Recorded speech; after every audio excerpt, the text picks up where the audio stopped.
السلام علیکم، میں ہوں سجاد انور، ستار خان صاحب کے ساتھ آپ کی خدمت میں حاضر۔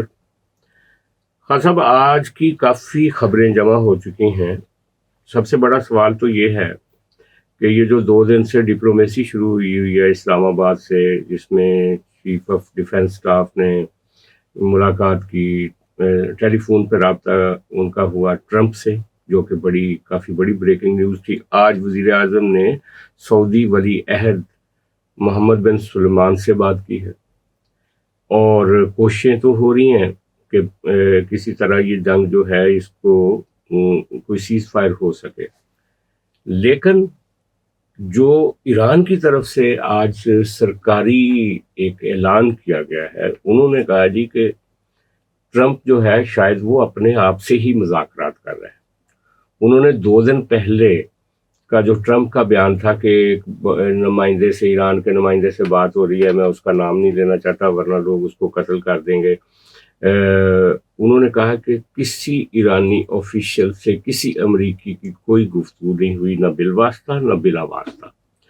اور ہم جو سرکاری اعلان ہے اس کے مطابق انہوں نے کہا ہے کہ ہم نہ مذاکرات کریں گے، نہ ان سے کوئی صلح ہو سکتی ہے۔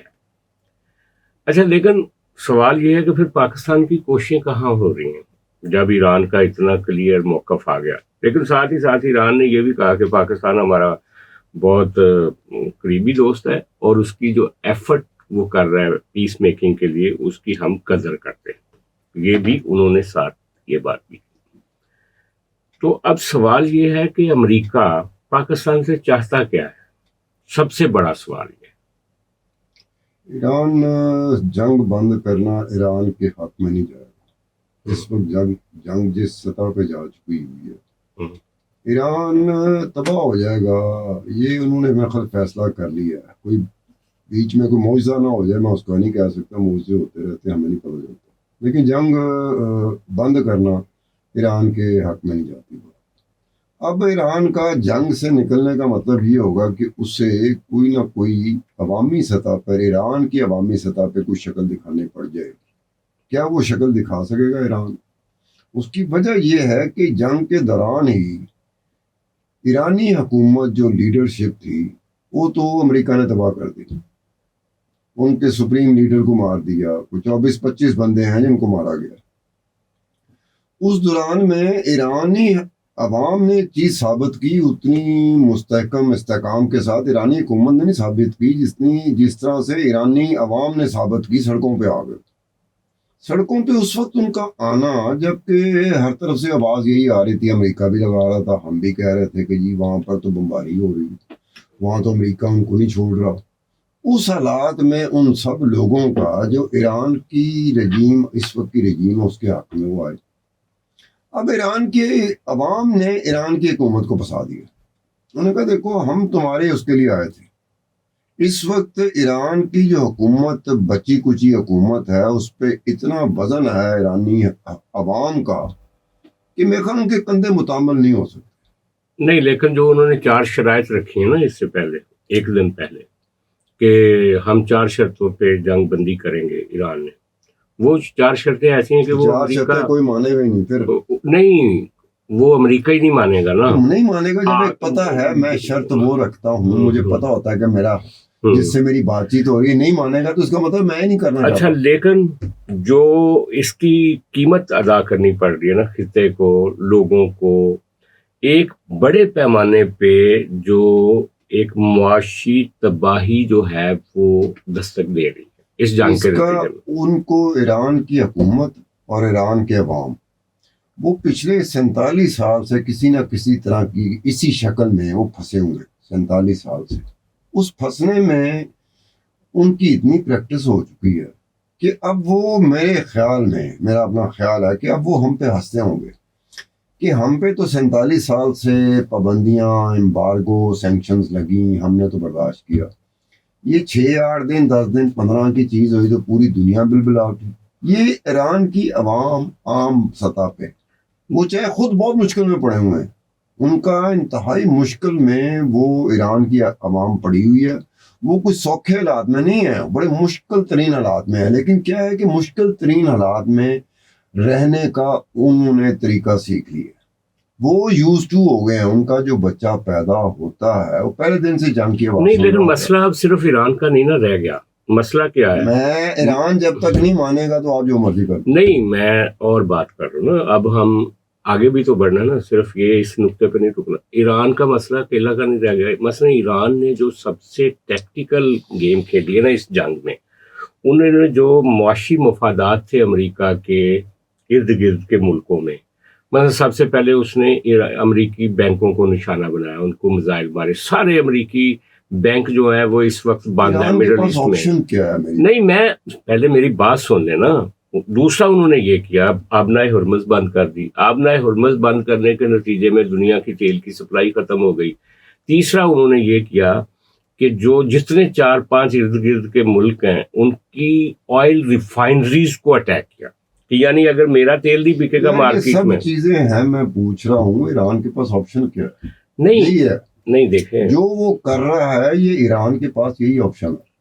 میں اس کے علاوہ وہ کچھ میں نہیں. بات کر رہا ہوں کہ دنیا کی اگر امریکہ اور ایران کو ایک سائڈ پہ رکھ دیں تو جو دنیا میں ایک بڑی کساد بازاری اور ایک معاشی ڈیڈ لاک شروع ہوگا، اس کے نتیجے میں چائنا، اس کے نتیجے میں رشیا، اس کے نتیجے میں پاکستان، اس کے نتیجے میں سعودی عرب، اس کے نتیجے میں ایون انڈیا، جہاں پہ مودی کی ایسی کی تیسی پھیری جا رہی ہے وہاں پہ کہ پاکستان سارا کریڈٹ لے گیا. مودی پہ لگتا ہے کہ پچھلے کوئی سال 1.5 سال سے ایسا لگتا ہے جیسے مودی کو کوئی امتحان پڑ گیا. امتحان نہیں، متحان زیادہ مشکل ہوتا ہے. ہاں بالکل بالکل.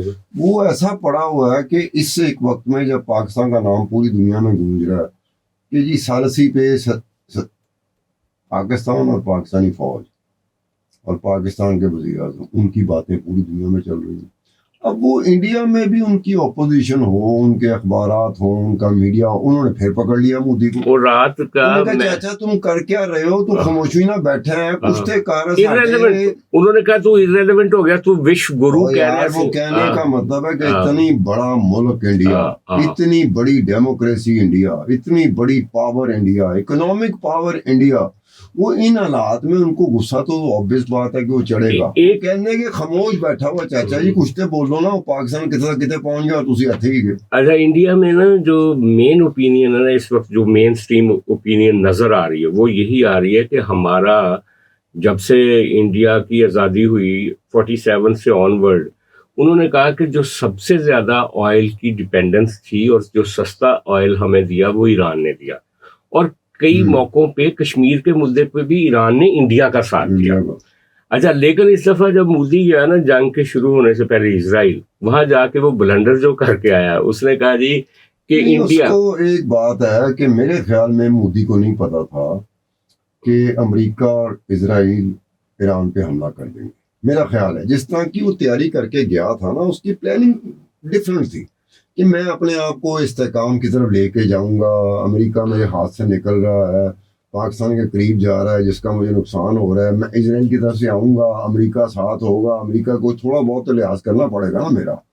اب وہ بیچارے کو نہیں پتا تھا، میرے اپنی خیال اس بیچارے کو نہیں پتا تھا کہ بھئی یہ حملہ ہو جائے گا اور میری پوزیشن کیا ہوگی. اس کے لیے وہ تیار ہی نہیں تھا. بعض لوگوں کا یہ خیال ہے کہ نیتن یاہو نے اس موقع پہ جب اگلے دن اس نے اٹیک کرنا تھا، اس کو بلانے کا مطلب یہ تھا کہ اس ریجن میں جہاں وہ لڑائی کرنے جا رہا ہے ایک بندہ تو ایسا ہونا چاہیے. نہیں، اس کا مطلب ہے کہ نیتن یاہو نے ڈونلڈ ٹرمپ کے ساتھ ساتھ بیچارے نریندر مودی کو بھی گھیر لیا. جی اور نریندر مودی کو پتہ نہیں چلا کہ منو تو گھیریا جا رہے ہیں. نہیں پتہ چلا ہے. اس نے اس موقع پہ ایک تقریر کی ہے نریندر مودی نے وہاں پہ ان کی پارلیمنٹ میں، اور کہا یہ ہے کہ جو جنگ وہ مجبوری کی حالت میں کی نہیں. اس نے پتہ کیا لفظ استعمال کیے جو آپ کو جو اس وقت انڈیا میں اس کا باجا بجایا جا رہا ہے نا جن لفظوں پہ. اس نے کہا کہ انڈیا ہماری مدر لینڈ ہے اور اسرائیل ہمارا فادر لینڈ ہے. وہ انڈیا کے لوگوں نے کہا ہے کہ وہ کیسے پرکھے ہو گئے ہمارے یہ اسرائیلی جو قاتل ہے، ظالم ہے. چاچا نریندر مودی بیچارہ اس کی مت بھی بج گئی، مت بجی مئی کی جنگ کے بعد. اس نے یہ جو کہا ہے نا، میں آج بھی ابھی بھی اس وقت بھی کہوں گا کہ یہ جو اس نے کہا نا کہ انڈیا مدر لینڈ ہے اور اسرائیل فادر لینڈ ہے، یہ میرے خیال میں یہ مجبوری کی حالت میں کہا ہوگا, تھوڑا سا اس کو الاؤنس دے دو, وہ بیچارہ کیسی جگہ میں پھنس گیا, اسے تو بعد میں پتا چلا ہوگا کہ میں نے بات کیا کی ہے. دیکھیں اس میں اس کا بھی اسے بعد میں پتا چلا ہوگا. دو طرح کی سوچ ہے انڈیا میں اس وقت, اسٹریٹجک جو ان کے ایکسپرٹس ہیں. ایک ان کا خیال ہے کہ ایران, کل ایک بندہ بات کر رہا تھا کہ ایران ہو, سعودی عرب ہو, کویت ہو, بحرین ہو, یو اے ای ہو, ان کا کہنا ہے کہ کوئی مسلمان ملک اس وقت تک جب ہماری پاکستان سے جنگ ہوگی کوئی ہمارا ساتھ نہیں دے گا سوائے اسرائیل کے. ان کا یہ خیال ہے کہ اس ریجن میں اگر کوئی اسٹریٹجک پارٹنر ہے جس نے ان کو ڈرونز بھی دیے مئی کی جنگ میں, وہ اسرائیل تھا. لہذا ہمیں اسرائیل کے ساتھ کھڑا ہونا چاہیے.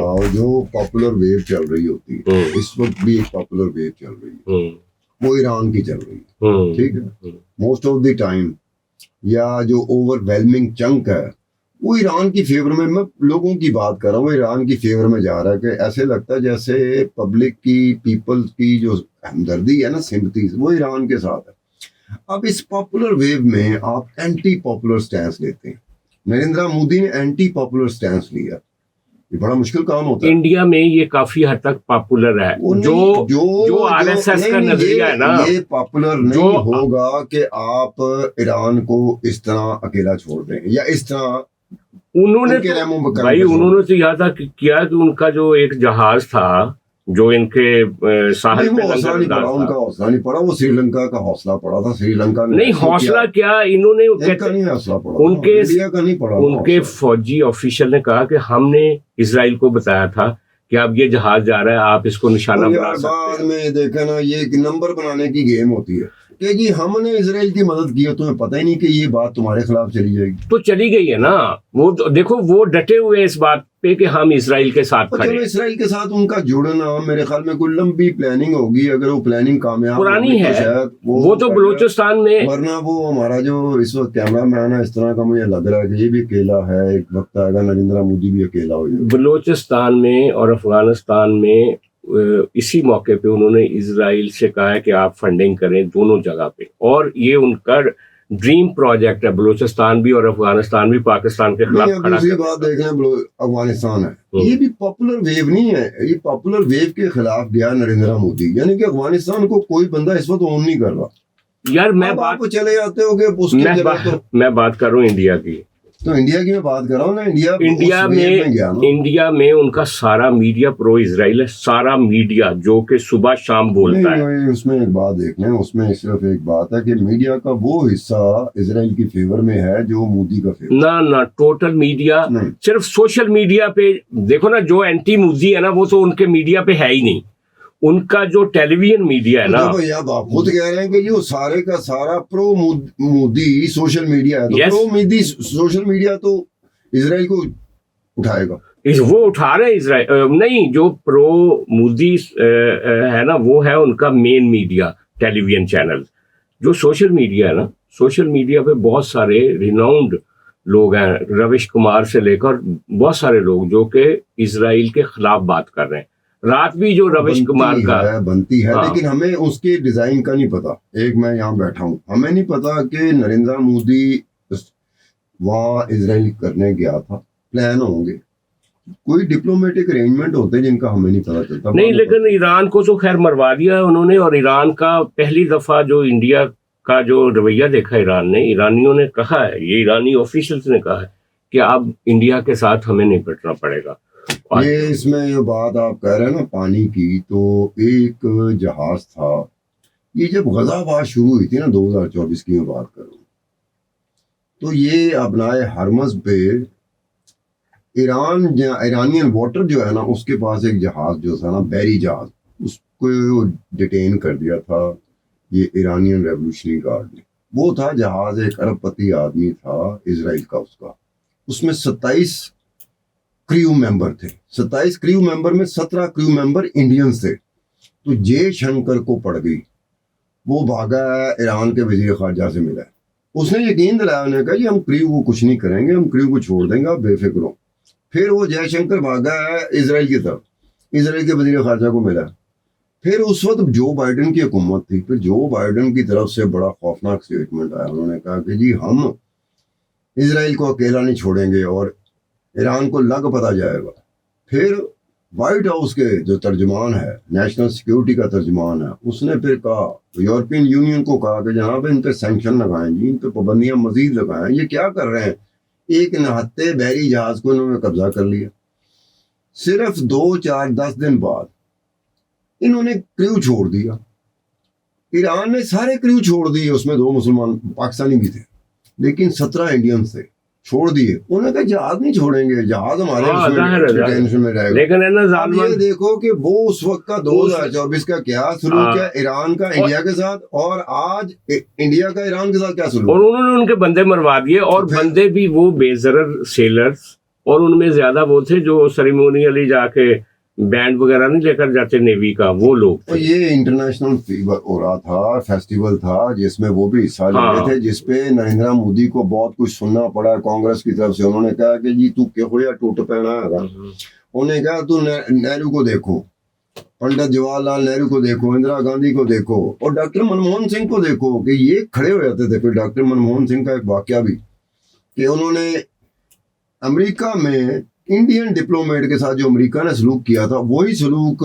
ڈاکٹر منموہن سنگھ نے دلی میں امریکی ایمبیسڈر، امریکی سفارتکار کے ساتھ کیا۔ انہوں نے کہا ہم تو جواب دیتے تھے، آپ کو کیا ہوا؟ اب آپ وہ کہتے ہیں بولتے ہی نہیں ہیں۔ آپ کے مہمان تھے، یہ مہمان یہاں سے جا رہے تھے بیچارے، اور آپ اس کو سیکیورٹی۔ انہوں نے کہا یہ جو بیک یارڈ ہے ہمارا، یہ انڈین اوشن جو ہے، انہوں نے کہا یہ ہماری ذمہ داری تھی کہ ہم نے پروٹیکشن دینی ہے۔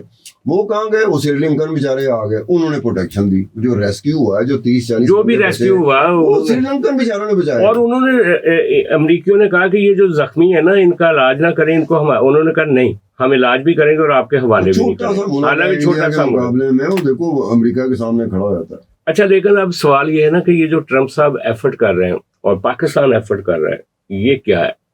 خبریں یہ ہیں کہ اب ٹرمپ جو ہے، ٹرمپ کی جو اسٹریٹجی پلانرز ہیں نا، ان کا خیال ہے یا وہ ہمیشہ ہی کسی لمبی جنگ میں جانے سے کتراتے ہیں۔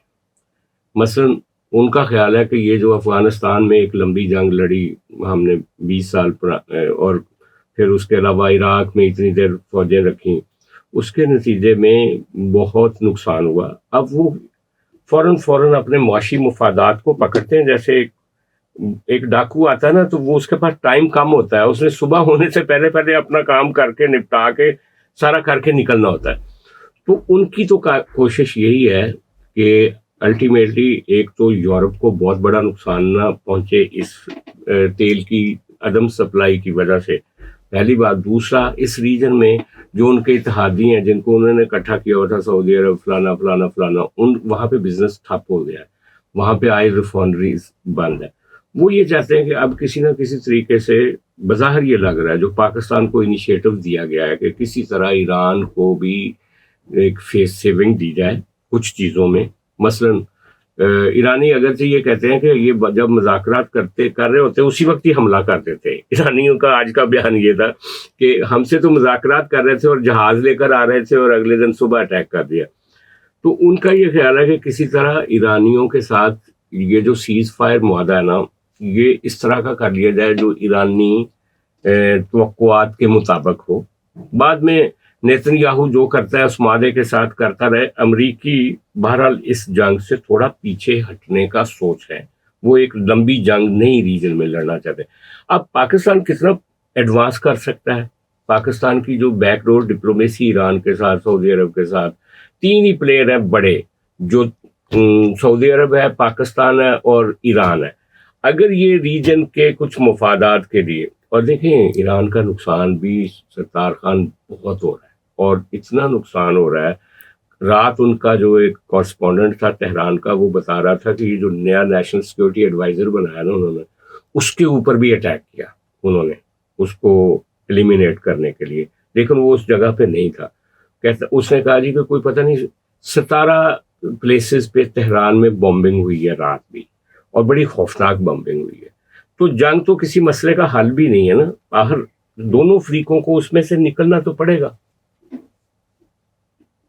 نہیں، ایران کے پاس آپشن میرا خیال نہیں، کوئی معجزہ نہ ہو جائے الگ بات ہے، لیکن اس کے پاس آپشن کوئی نہیں ہے۔ اس کے پاس آپشن اس لیے کوئی نہیں ہے کہ وہ ایرانی عوام اور ایرانی عوام کا وہ حصہ جو اسی ایرانی حکومت کے خلاف مظاہرے کر رہا تھا، کچھ عرصہ پہلے جنگ شروع ہونے سے پہلے کرا تھا، بڑی لمبی چوڑی تعداد میں کرا تھا، ہم ٹی وی پہ دیکھتے تھے کہ ان کی تعداد کم نہیں تھی.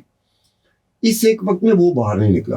کیوں نہیں نکلا؟ اس نے کہا کہ یہ ہمارا معاملہ ہے، جب وقت آئے گا تو ہم اسی اپنی حکومت کے خلاف، ایرانی حکومت کے خلاف ہم نکلیں گے، سڑکوں میں نکلیں گے جیسے پوری دنیا کے لوگ نکلتے ہیں. اس وقت ہم نہیں نکلیں گے کیونکہ اس وقت جنگ ہے. تو پبلک کا پریشر ان ون وے اور دی ادر وے، پبلک کا پریشر ایرانی حکومت پہ اتنا جا چکا ہوا ہے جو ختم ہو چکی ہے. میری نظر میں ایرانی حکومت ختم ہو چکی ہے. وہ جیسے چلا رہے ہیں کام، وہ بہرحال ایک نے وہاں سے حکم دے دیا، ایک نے وہاں سے حکم دے دیا. وہ جو ترتیب ہوتی ہے نا، نہیں، وہ ترتیب ان کی بالکل برے طریقے سے ڈسٹرب ہو نہیں، لیکن جنگ کے بعد سنبھل جاتی ہے نا قومیں. یہ تو نہیں ہے کہ وہ اسی طرح ٹوٹے رہیں گے.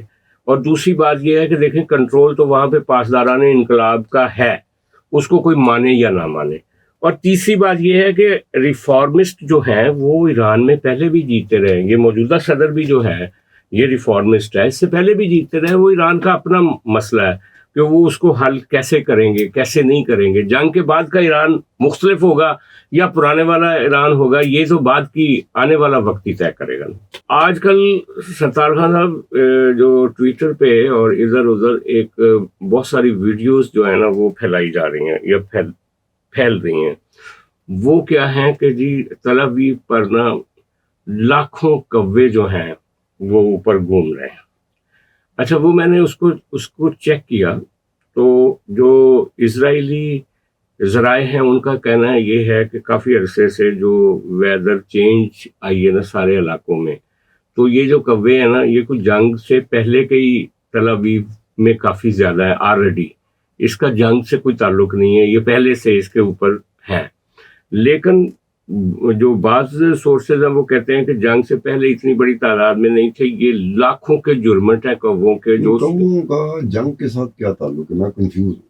اس لیے کہ جو پرانے زمانے میں جنگیں ہوتی تھیں تو اس میں کہا جاتا تھا جب جنگی میدان ختم ہوتا تھا تو کہا جاتا تھا کہ چیلیں اور کوے. گدوں کا سنا ہوا تھا کہ گدیں آتی تھیں اور پھر گدیں لاشوں کو اٹھاتی تھی. یہ کوے تو بیچارے بڑے مسکین میری اور اس کی طرح کے ہیں نا، ہمارا کیمرہ مین نہیں، کوے تو اس طرح کے ہیں بیچارے. نہیں، لیکن وہ چونچ اتنی سی ہوتی ہے. ہاں، لیکن وہ بھی آپ دیکھا نہیں ہے کہ یہاں پہ جو لوگ صدقے کا گوشت گراتے ہیں وہاں پہ کووں کی بہت بڑی تعداد بیٹھی ہوتی ہے.